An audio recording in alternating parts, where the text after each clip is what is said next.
जब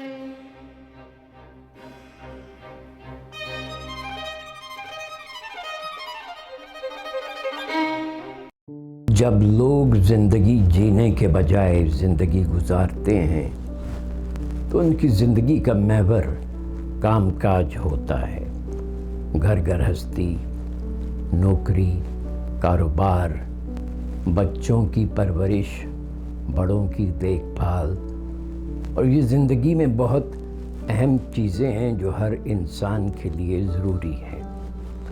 लेकिन मसला तब होता है जब कारोबार ज़िंदगी आपके हवास पर सवार हो जाए और आप अपने कामकाज में इतने मसरूफ़ हो जाएं कि किसी और तरफ ध्यान ही ना कर सकें, ना अपनी तरफ ध्यान, ना अपने दोस्तों, रिश्तेदारों और बीवी बच्चों का ध्यान।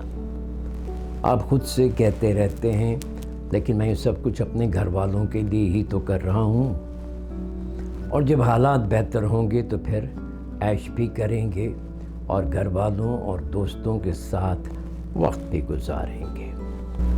अपनी जिस्मानी, ज़हनी और रूहानी सेहत का ख्याल भी कर लेंगे, लेकिन वो वक्त कभी नहीं आता।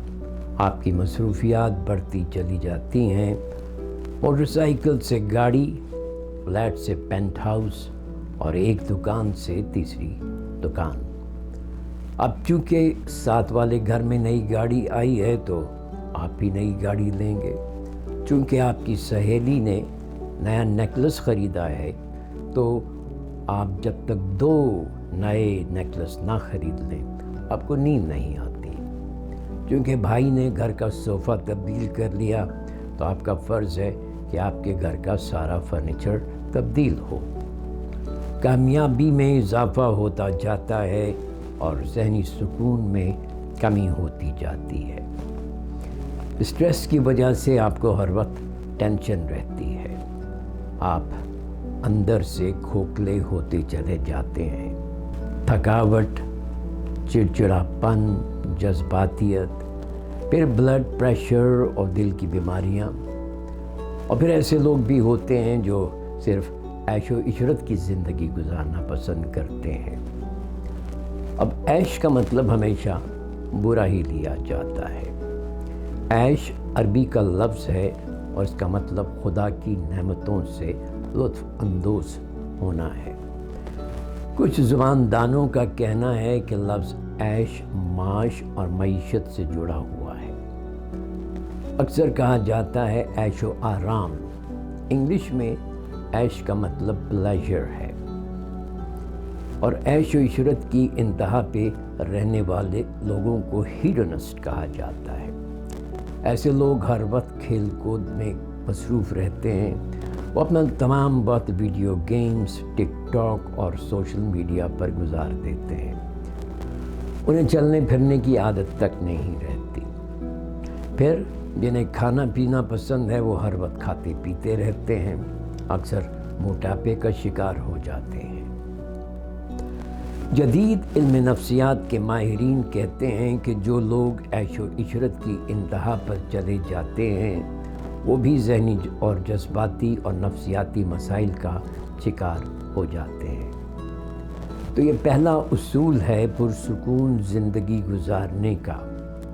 अपनी एक्टिविटीज़ की अक़साम या टाइप्स में बैलेंस रखें। ना काम काज की इंतहा अच्छी और ना ऐशो आराम की इंतहा अच्छी। ज़िंदगी में काम काज भी होना चाहिए और ऐश और आराम भी। सेहतमंद ज़िंदगी गुजारने का जो दूसरा उसूल है वो ये है कि आप अपनी एक्टिविटीज़ की तादाद या नंबर में बैलेंस कायम रखें। यानी ना तो ये कि हर वक्त मसरूफ़ चाहे काम काज हो या ऐश और आराम, और ना ही ये कि काम काज और ऐश और आराम दोनों छोड़ दिए, यानी बिल्कुल वेले। ये बात समझना इसलिए भी अहम है कि लोग जब परेशानी का शिकार होते हैं तो वो सब कुछ छोड़ छाड़ कर घर बैठ जाते हैं। वो अपनी कामकाज और ऐशो इशरत दोनों की एक्टिविटीज़ को कम कर देते हैं। اب ان کے پاس مزید وقت ہوتا ہے اپنی پریشان سوچوں کے ساتھ وقت گزارنے کا، تو ان کی پریشانی میں روز بروز اضافہ ہی ہوتا جاتا ہے۔ اسی لیے کہتے ہیں کہ فارغ دماغ شیطان کا گھر ہوتا ہے۔ تو نتیجہ یہ نکلتا ہے کہ کم ایکٹیویٹیز اور پریشانی کا ایک شیطانی چکر، وشیس سائیکل شروع ہو جاتا ہے، اور پھر ایک وقت ایسا آتا ہے کہ لوگوں کا دل بستر سے اٹھنے کو نہیں کرتا۔ تو کوشش کیا کریں کہ اپنی سرگرمیوں کی اقسام، یعنی کام کاج اور عیش و عشرت، اور مقدار، یعنی ہر وقت مصروفیت، چاہے وہ کام کاج ہوں یا عیش و آرام یا ہر وقت کا ویلا پن، ان دونوں انتہاؤں کے درمیان کا راستہ چنیں۔ سائنسدانوں کا کہنا ہے کہ ایکٹیویٹیز میں بیلنس کی وجہ سے ہمارے دماغ میں خوشی کے ہارمونز بہنا شروع ہو جاتے ہیں، لیکن ہم اپنی عادتیں ایک دم تبدیل بھی نہیں کر سکتے۔ اس کے لیے پلاننگ کرنی پڑتی ہے۔ اچانک آنے والی تبدیلی اچانک چلی بھی جاتی ہے۔ عادت تبدیل کرنے کے لیے ماڈرن نفسیات ایک تکنیک استعمال کرتی ہے جسے ہم سیڑھی کی تکنیک کہتے ہیں۔ اصول بہت سادہ ہے۔ ہر کام کو ایک سیڑھی سمجھیں، ہر نئے کام کو، ہر نئی عادت کو، ہر نئے بیہیویئر کو، اور پھر پہلے زینے سے ایک ایک زینہ کر کے اوپر چلتے جائیں۔ اگر آپ کو لگتا ہے کہ آپ کی سرگرمیوں میں توازن نہیں، تو پہلے تو یہ دیکھیں کہ کیا مسئلہ مقدار یا نمبر کا ہے کہ آپ بہت زیادہ مصروف ہیں یا پھر بہت زیادہ ویلے ہیں، یا مسئلہ اقسام یعنی ٹائپس کا ہے، یعنی یا تو کام کاج کی سرگرمیاں بہت زیادہ ہیں یا پھر عیش و عشرت کی۔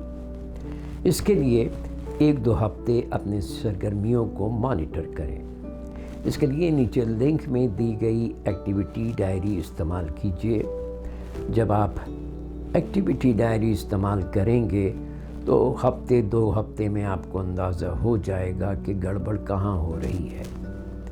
جب آپ کو سمجھ آ جاتی ہے کہ کون سی ایکٹیویٹیز میں اضافہ کرنا ہے اور کون سی میں کمی، تو پھر ایکٹیویٹیز کی لسٹ بنائیں اور انہیں ایک ایک کر کے اپنی روٹین کا حصہ بناتے جائیں۔